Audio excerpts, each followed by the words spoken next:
Punchline, 18h-19h, Olivier de Kerenfleck sur CNews et Europe 1.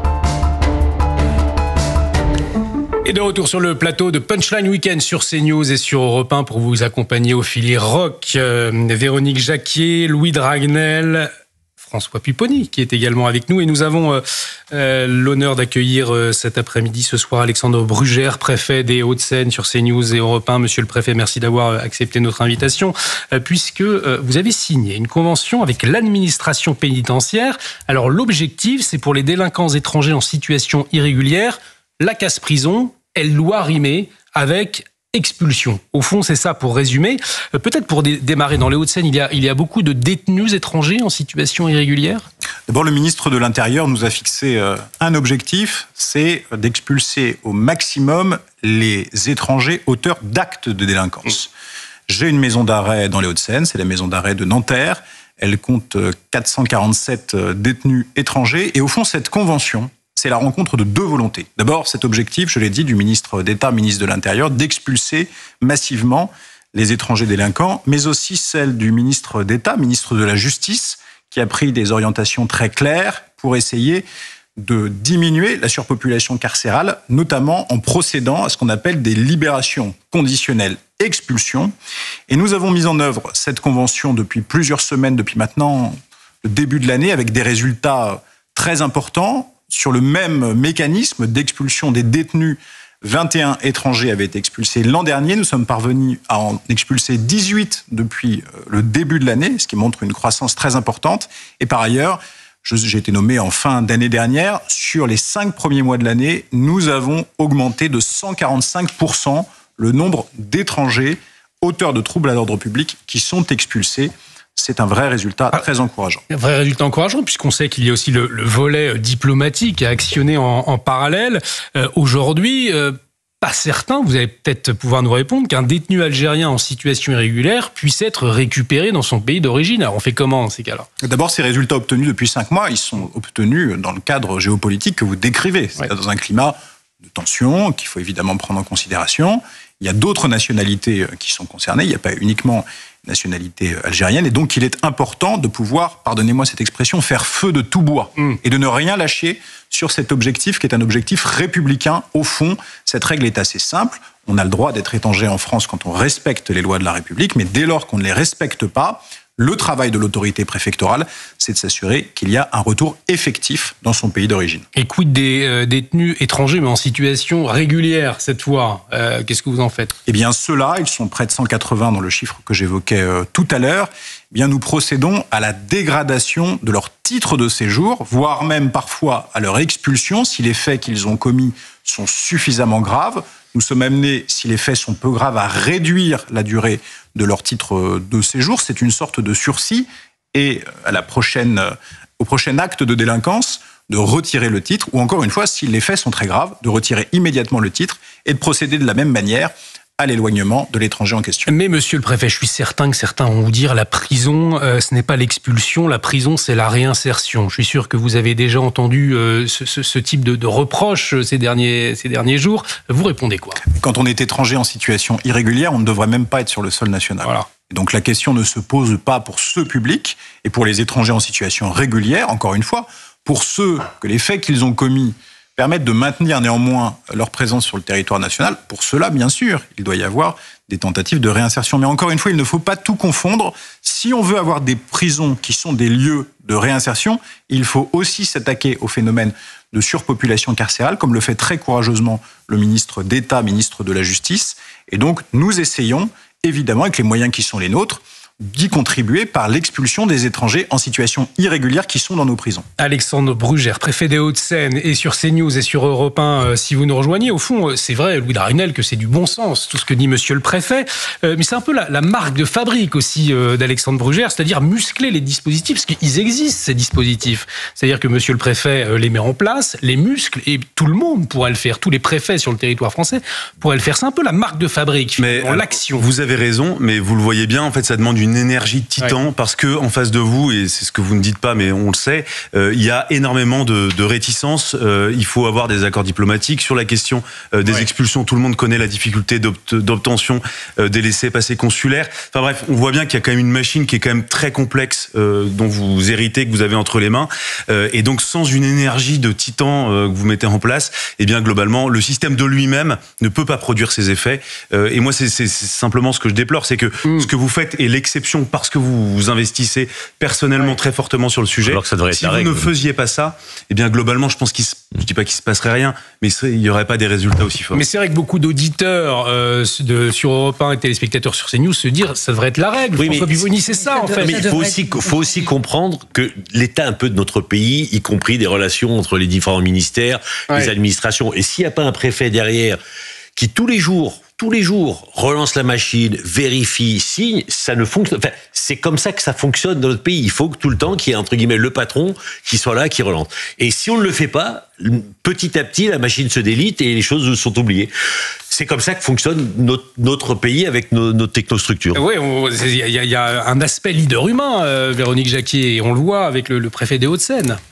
Oui, non mais ça me paraît du bon sens ce que vous faites. Et votre combat paraît plus que légitime. Donc effectivement, on se demande pourquoi tout le monde ne fait pas, tous les préfets de France ne font pas la même chose. Est-ce que vous seriez prêt à monter encore plus au front si vous n'aviez pas les moyens de la politique qu'on vous demande de mener? Parce que moi, quand je vous entends parler, je me dis c'est bien, mais est-ce que ça peut tenir sur le long terme? C'est-à-dire, on change de ministre de l'Intérieur, concrètement, qu'est-ce qui se passe? Bon, d'abord, ce que je veux dire, c'est... Et de garde des Sceaux, bien entendu. D'abord, ce que je veux dire, c'est que je m'en fais un peu le porte-parole aujourd'hui, mais les préfets de France sont extrêmement mobilisés sur ce sujet. Nous avions encore une réunion cette semaine avec le ministre d'État, ministre de l'Intérieur, sur ce sujet.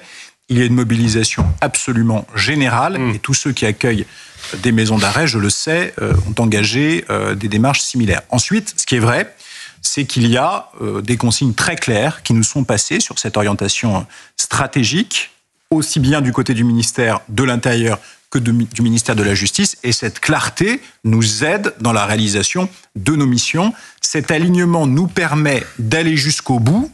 Quand trop souvent il y a des oppositions entre les administrations, il y a aujourd'hui un alignement qui permet d'être extrêmement efficace. Et on le sait aujourd'hui, la question des places de prison est cruciale, notamment après ces violences que nous avons connues le week-end dernier dans le sillage de la victoire du PSG. Et cette interrogation depuis plusieurs jours, la justice laxiste, est-ce que c'est un mythe ou est-ce que c'est une réalité? Est-ce que la justice aujourd'hui, eh bien, elle est forte avec les faibles et faible avec les forts? Et ces questions, effectivement, elles se posent pour les auditeurs, les téléspectateurs, les citoyens ces derniers jours, puisque les images, nous les avons tous vues, elles sont claires, ce sont des images de guérilla urbaine, du chef de l'État au garde des Sceaux d'ailleurs, Gérald Darmanin, tous ont pris la parole et pour eux, il n'y a pas de doute, il faut punir sévèrement.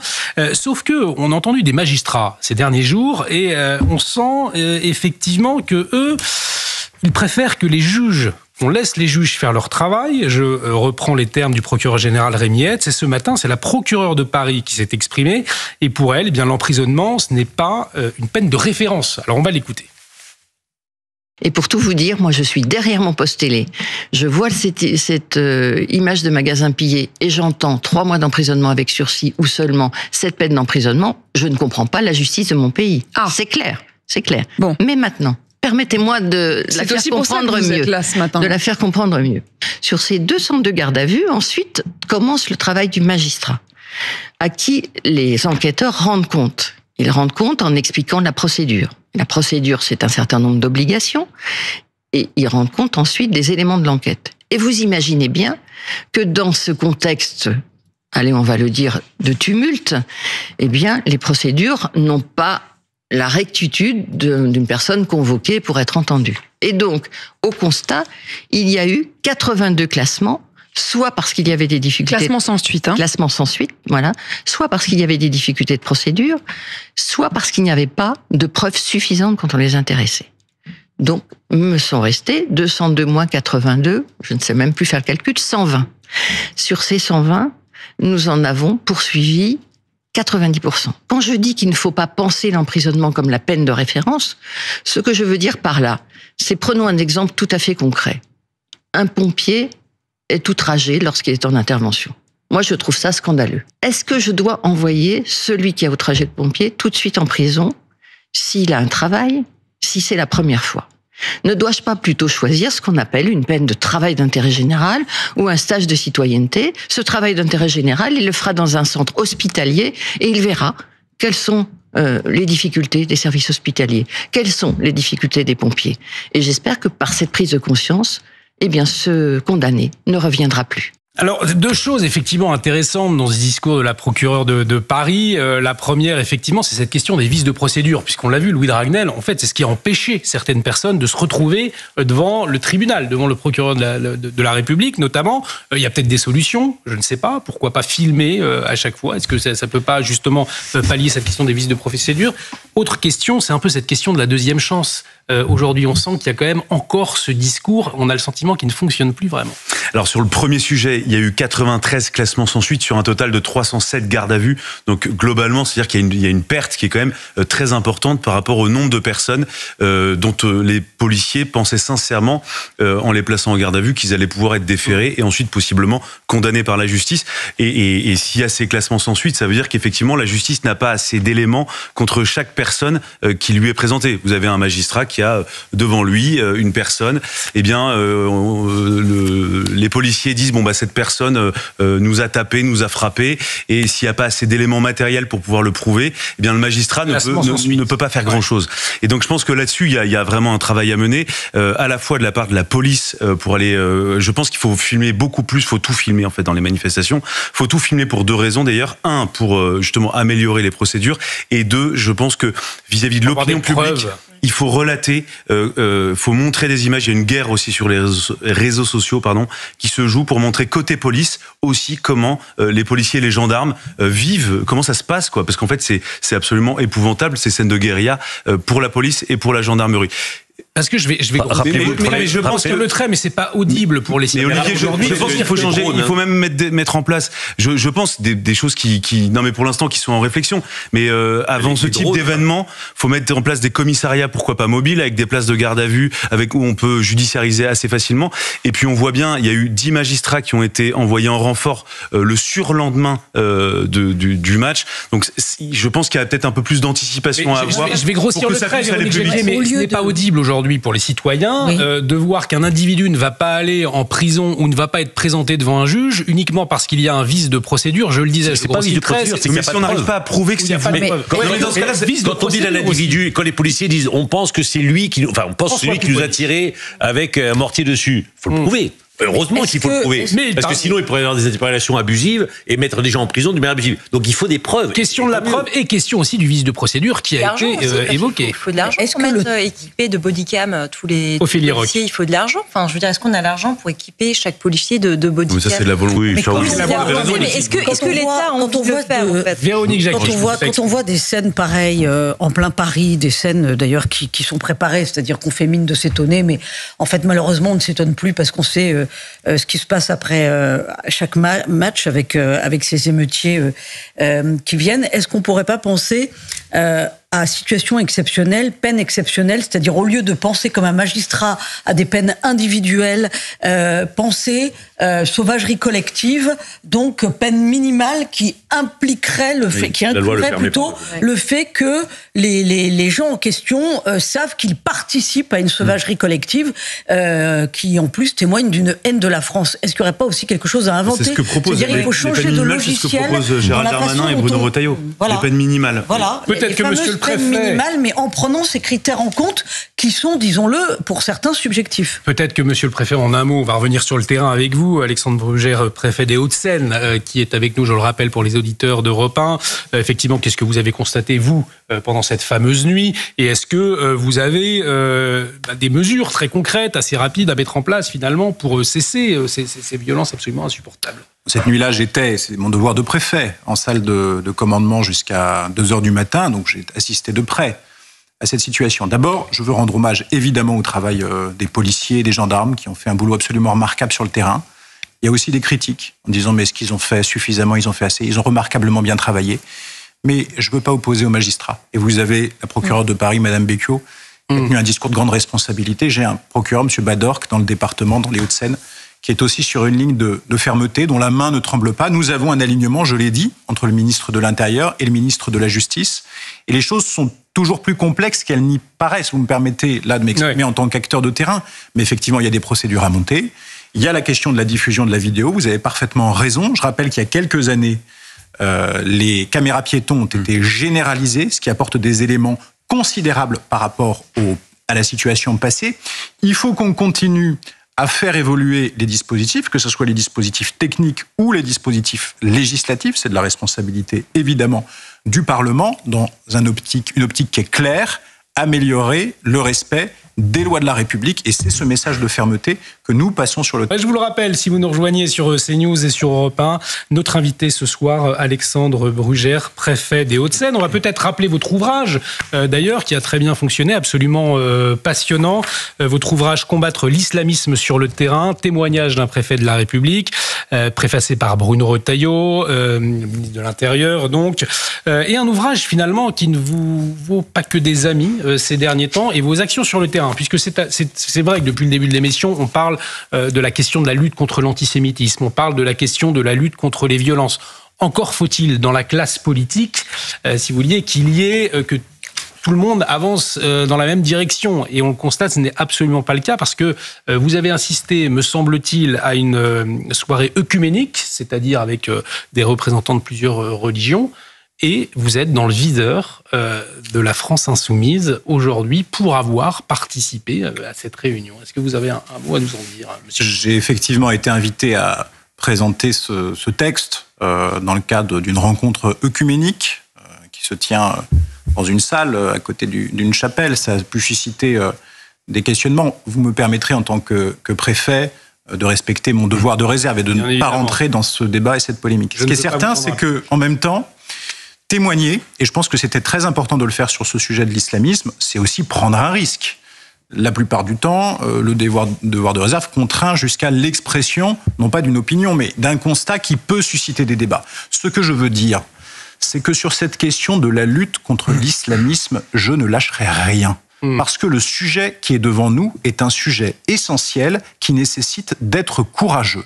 Et je crois que sur des thématiques comme celle-ci, il ne faut pas se laisser impressionner par les critiques dont on peut être l'objet. Il faut se battre. C'est aussi cela, la noblesse de l'État, de se battre face à des évidences anti-républicaines. Et c'est le sens du combat qui est le mien sur le terrain, sous l'autorité de Bruno Retailleau et du gouvernement de la République. Ce qui est étonnant, c'est que les attaques viennent d'autres partis politiques. Ouais. C'est-à-dire que c'est au sein même de la classe politique que vous devez en plus lutter. On n'est pas forcément que dans un échange d'opposition idéologique. On est aussi sur des attaques qui viennent d'autres députés ou des choses comme ça.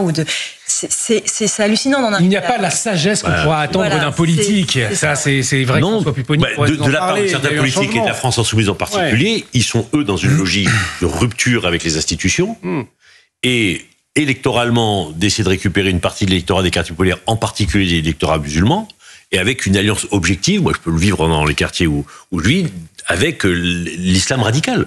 Parce qu'ils ont un intérêt commun. Je pense qu'à la fin, ils se feront manger tout cru. Oui, mais pour l'instant aujourd'hui, il y a un accord objectif entre ces deux structures, à la fois la France insoumise d'un côté et l'islam radical de l'autre, pour attaquer nos institutions. Et ils le font ensemble.